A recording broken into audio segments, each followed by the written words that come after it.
Hello everyone, के छ त तपाईहरुको खबर? म चाहिँ अहिले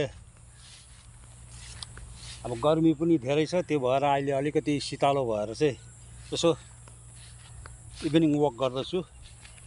इभिनिङ वकमा चाहिँ अब गाउँघरतिर के छ कसो छ साँझ पखा हैन, अब जस्तै हुने खानेकोमा मिडल क्लास फ्यामिलीकोमा त त्यही त हो। अब ग्यासमा भात पकाउँछ, सब्जी पकाउँछ। अब त्यो भन्दा पनि अझै तलका परिवारहरुकोमा के कस्तो छ, कसरी गुजारा गरिरहेछ र कसरी पकाउँदैछ भनेर चाहिँ म हन्ट गर्दैछु र तपाईहरुले पनि हेरिदिनु होला, माया गरिदिनु होला, त्यही भन्न चाहन्छु। र सबैले हेरेर लाइक सब्स्क्राइब पनि गरिदिनु होला गाइज। फेरि म तपाईहरुसँग जोइन हुने नै छु गाइज।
हेलो गाइस, यहाँ चाहिँ हाम्रो प्यारो स्टुडेन्ट यस्टरले घुङ्गी खोज्दै रहेछ र अब म घुङ्गी हेर्ने छु यस्टरले कति घुङ्गी ल्याएछ।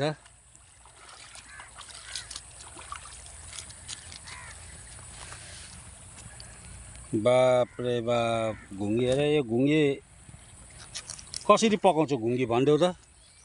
सर मलाई आउँदैन कि मम्मीले पकाउनुहुन्छ। मिठो हुन्छ?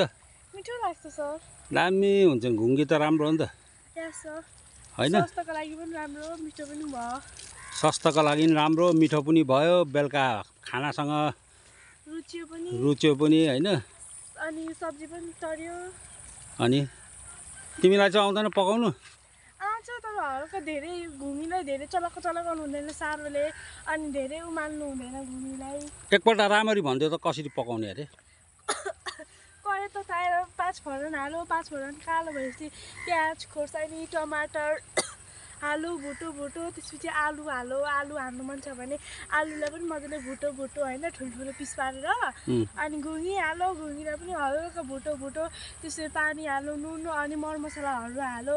अनि मजाले पकाउनुपर्छ, धेरै चलाको हुनु हुँदैन, धेरै पानी हाल्नु हुँदैन, अनि मजाले उमाल्नु पर्छ। हेलो, ल अब घुङ्गी कसरी पकाउँछ र घुङ्गी खाँदा कतिको मिठो हुन्छ, घुङ्गी कसरी पकाउँछ बेलुका।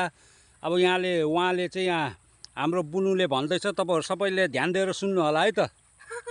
अलिक साह्रो भन्नु ल। हस्, घुङ्गी चाहिँ नि अब आगोमा पकाउनु चाहिँ अलिक मिठो हुन्थ्यो, तर सबैको घरमा आगो हुँदैन, त्यस्तो उयो चुल्हाहरू हुँदैन, अनि ग्यासमै पकाइन्छ धेरै जस्तो हैन। अनि ग्यासमा अनि कराई तताएर तेल मजाले रन्कायो। तेल चाहिँ फेरि सनफ्लावर भन्दा त्यो तोरीको तेल चाहिँ मिठो हुन्छ। तोरीको तेलमा तोरीको तेलमा मजाले उयो गर्यो।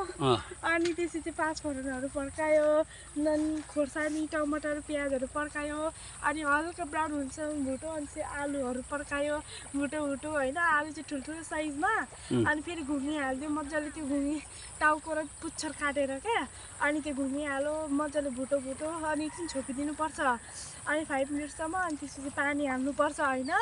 अनि पानी बेसी हाल्नु, बेसी उमाल्नु हुँदैन, अनि बेसी चलाउनु हुँदैन, अनि अलिअलि उमाल्नुपर्छ, अनि पाक्छ। अनि घुङ्गी खानुको स्वाद त जन्नतमा पुग्यो जस्तै। स्वर्गमा आमै छु जस्तो लाग्छ। यसरी सुरुप सुरुप तान्छ नि। अनि यसको घुङ्गी खाँदाको फाइदा चाहिँ के छ तिमीलाई थाहा छ?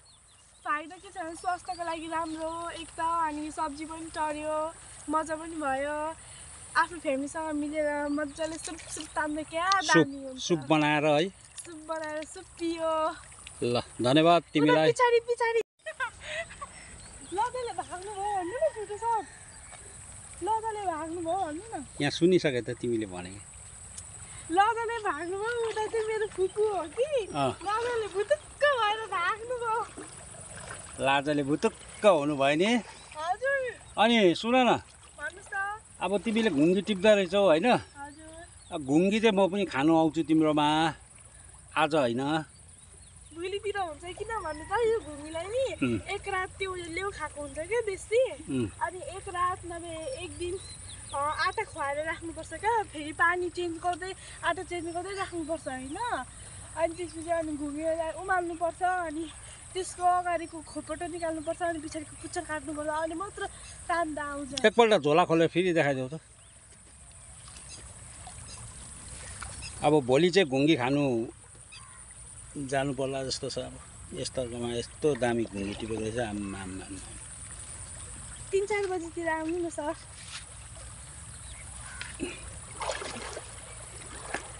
एक झोलै बनाउँछ अब? एक झोला त हुँदैन, अब उता सन्जिसको घरको अगाडि पनि खोला छ कि, त्यहाँ त लाम्चो घुम्नु पाउँछ होइन। अनि त्यहाँनिर त्यस्तो ढुङ्गा ढुङ्गा ठुल्ठुलो ढुङ्गा छ, अनि जालले यति यति पानी छ कि, त्यहाँ घुमी टिपिसकेर फेरि त्यहाँ टिप्दा यति धेरै हुन्छ क्या, आधा केजी हुन्छ। अनि म चाहिँ अब त्यहाँ जानु आँटेको, मलाई चाहिँ छाक चढेन क्या। म फेरि घुङ्गी लभर्स हो नि त। घुङ्गी लभर्स अरे, उहाँलाई चाहिँ अझै पुगेको छैन र अझै खोज्दैछ। यति मिठो हुन्छ घुङ्गी चाहिँ, र यसले हामीलाई शरीरलाई धेरै फाइदा पनि गर्छ। सबैजनाले एकपल्ट ट्राई गर्नुहोस् होला भन्नु हुँदैछ यहाँ हाम्रो सानो बहिनीले, र ट्राई गर्नु पर्ला हामी पनि है त। हेलो एभ्रिवान, म चाहिँ अहिले खोला तर्दै थिएँ। यहाँ खोला तर्दै तर्दै यहाँ बहिनीको बोरा झरेर यहाँ बहिनीलाई चाहिँ म सहयोग गर्नको लागि बसिरहेको छु। के को लागि ल्याएको बहिनी? अब त्यो त तिम्रो भारी भयो त बोरा। ए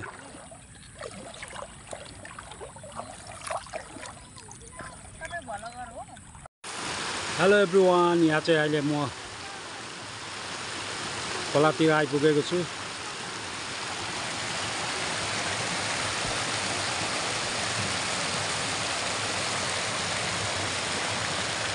र यहाँनिर चाहिँ भाइले बल्छी हान्दैछ माछा मार्नको लागि।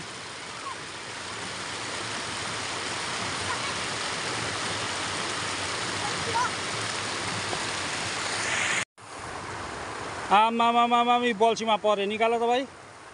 खै यहाँ देखाउ त, नद्यारे होइन यो, नद्यारे माछा है। आज बेलुकाको लागि भाइले नद्यारे माछा मार्दैछ यहाँनिर। Hello everyone, this is old man bagger. हाम्रो गाउँघरतिर चाहिँ यसरी हामी खाना पकाएर बेलुकाको खाना यसरी रेडी गर्छौँ। र अहिले हाम्रो यहाँ अब चामल रेडी हुँदैछ। एकछिनमा यो चुलोमा आगो जल्छ, त्यस पछाडि सब्जी, भात, दाल,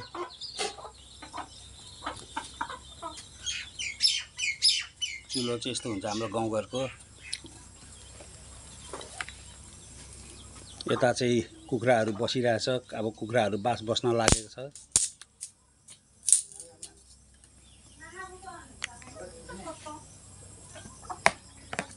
आगो बाल्नुको लागि यहाँ तयारी हुँदैछ।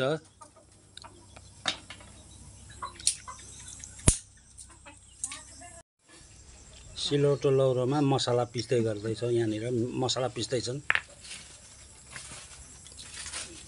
मसलाको बास्ना मकाइरहेछ।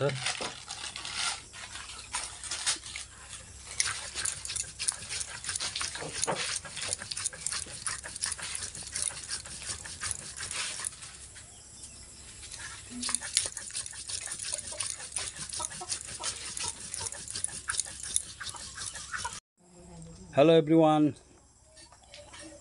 हाम्रो यहाँ चुलोमा खाना रेडी हुँदैछ र यो चाहिँ एकदम हाम्रो गाउँको चुलो।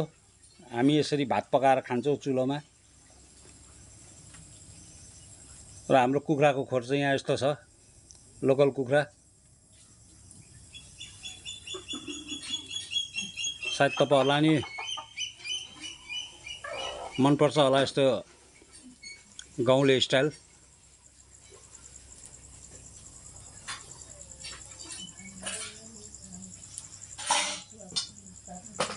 अब यहाँ चाहिँ भात बसाएको छौँ।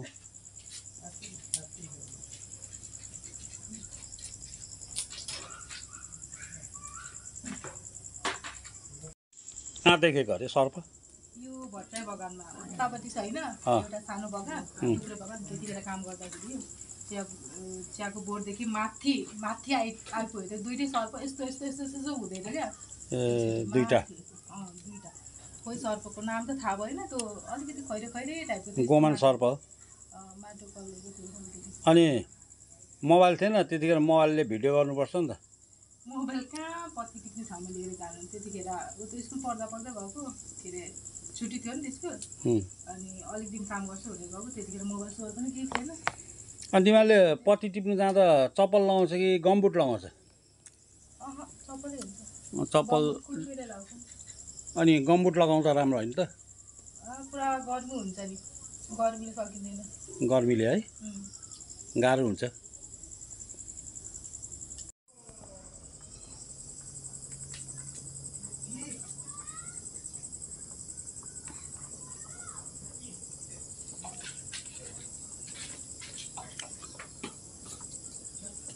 आगो त मजाले बल्यो नि अहिले। यो सुकेको छ नि त, दाउरा सुकेको रहेछ।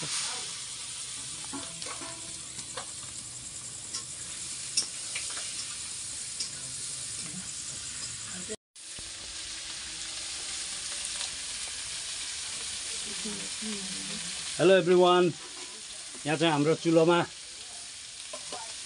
मासु पाक्दैछ।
हेलो एभ्रिवान, यो चाहिँ हाम्रो नयाँ बस पार्क।